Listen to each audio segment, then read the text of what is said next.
Si Representative Terry Ridon, inakusahan si Vice President Sara Duterte na nilinlang umano sa Korte Suprema at publiko kasunod sa inihaing impeachment petition.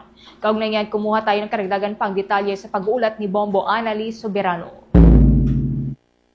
Inakusahan ni House Committee on Public Accounts at Bicol Saro Party List Representative Terry Ridon si Vice President Sara Duterte ng panlilinlang sa Supreme Court at sa publiko kaugnay ng inihain nitong petisyon na ipatigil ang impeachment proceedings ng Kamara laban sa kanya. Sa isang pahayag, sinabi ni Ridon na kabatay umano ang petisyon sa maling paglalahad ng mga katotohanan at baluktot na interpretasyon ng konstitusyon at umiiraw na jurisprudence.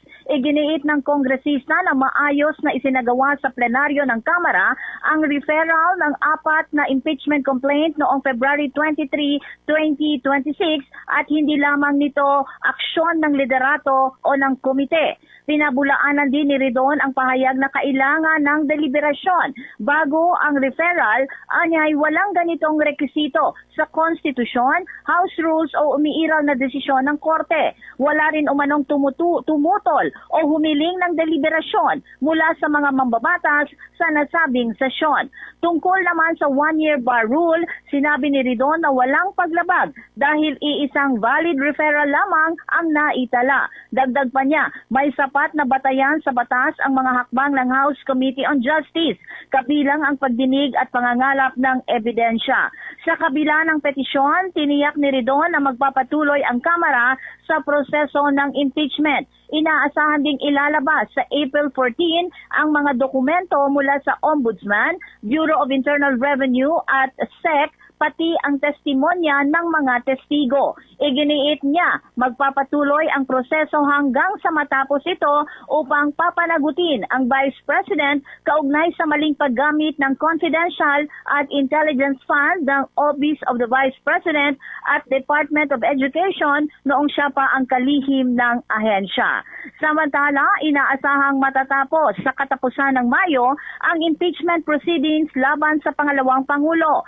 Ayon kay San Juan Representative Isabel Maria Zamora, ang Vice Chair ng Justice Panel, may itinakdang 60 session days mula nang mai-refer ang reklamo sa komite. Dahil dito, tinatayang aabot hanggang katapusan ng Mayo ang mga pagdinig. Sa kabila ng usapin ng probable cause at mga tanong sa pagiging patas ng proseso, sinabi ni Zamora na sinusubukan ng komite na tiyakin na walang kinikilingan ang kanilang pagtalakay sa gitna ng matinding atensyon ng publiko. Ipinaliwanag din ng mambabatas na kumpiyansa ang ilang miyembro ng committee ay batay sa kanilang pagsusuri sa reklamo, mga kalakip na dokumento at iba pang isyong tinalakay.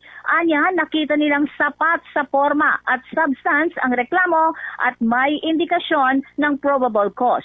Gayunman, nilinaw ni Zamora na hindi pa tapos ang proseso at kailangan pa itong dumaan sa formal na mga pagdinig upang ganap na matukoy kung may probable cause bago makapagbigay ng rekomendasyon. Inamin din niya na may ilang mambabatas na may agam-agam, ngunit nananatilian niya ang paniniwala ng marami sa mga paratang laban sa pangalawang Pangulo. Pakinggan natin ang pahayag ni San Juan Representative Isabel Maria Zamora. All due respect to the Supreme Court, ako po ay isang abogado.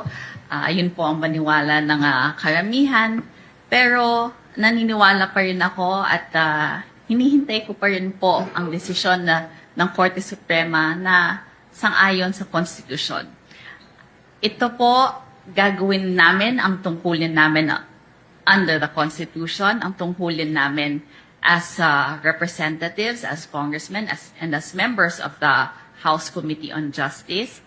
And I believe that the Supreme Court will act judiciously and properly dahil sasabihin naman ho nila, di ba, na sumusunod lang kami sa kanilang mga directives in their decision and in fact in the resolution dated January 2026.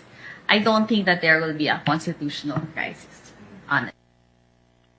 Ang pahayag ni San Juan Representative Isabel Maria Zamora. Bombo Anali Montaño Soberano nag-uulat. And this is Bombo Radio Philippines, the number one and most trusted source of news and information. Basta Radio, Bombo! For the most trusted source of news and information, visit our website at www.bomboradio.com. Follow us on Bombo Radio mobile app, Facebook, YouTube, TikTok, and X, formerly Twitter. Like, share, and stay connected. Anytime, anywhere.